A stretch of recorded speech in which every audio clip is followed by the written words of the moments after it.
মুর্শিদাবাদ জেলার কাশিমবাজার অঞ্চলের আনন্দময়ী কালী মাতার আবির্ভাব মাঘ মাসের কৃষ্ণ চতুর্দশীতেই।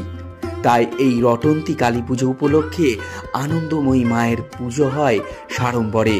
জেলা তথা জেলার বাইরে থেকেও প্রচুর ভক্ত সমাগম হয় এই বিশেষ তিথিতে। হিন্দু ধর্মে মা কালীর আরাধনা সর্বজন বিদিত। বিভিন্ন তিথিতে দেবীর বিভিন্ন রূপের পুজো করা হয়। মাঘ মাসের কৃষ্ণ চতুর্দশীতে রটন্তী কালী পুজো হয়। কথিত আছে শ্রী রাধা বনে শ্রীকৃষ্ণের সঙ্গে লীলা করতেন। তার শাশুড়ি জটিলা এবং ননদিনী কুটিলা শ্রী রাধার নামে কলঙ্ক রটিয়েছিলেন এবং তা প্রমাণ করার জন্য একদিন গোপনে তারা আয়ান ঘোষকে সঙ্গে নিয়ে শ্রী রাধার পিছু নেন। আয়ান ঘোষের আরাধ্যা দেবী ছিলেন কালী।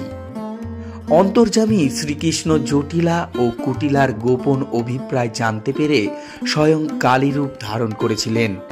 শ্রী রাধাও কালীরূপী কৃষ্ণকে কদম্ব বৃক্ষের মূলে ফল ফুল দিয়ে পুজো করছিলেন। এই দৃশ্য দেখে জটিলা ও কুটিলা আর আয়ান ঘোষের ভুল ভাঙে এবং শ্রী রাধা যে স্বয়ং আদ্যাশক্তি তা বুঝতে পেরেছিলেন। এই ঘটনাটিকে স্মরণ করেই ভক্তজন রটন্তী কালী পূজা করে থাকেন।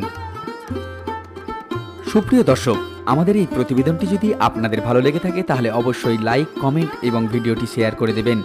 আর আপনি যদি আমাদের চ্যানেলে প্রথম এসে থাকেন তাহলে আমাদের চ্যানেলটিকে অবশ্যই সাবস্ক্রাইব করবেন এবং পাশে থাকা বেল আইকনটিকে প্রেস করে দেবেন, যাতে আমাদের প্রত্যেকটি ভিডিওর প্রথম নোটিফিকেশন আপনার কাছে সবার প্রথমে পৌঁছে যায়। ভালো থাকবেন, সুস্থ থাকবেন, দেখতে থাকবেন ফ্ল্যাশব্যাক ব্লগ।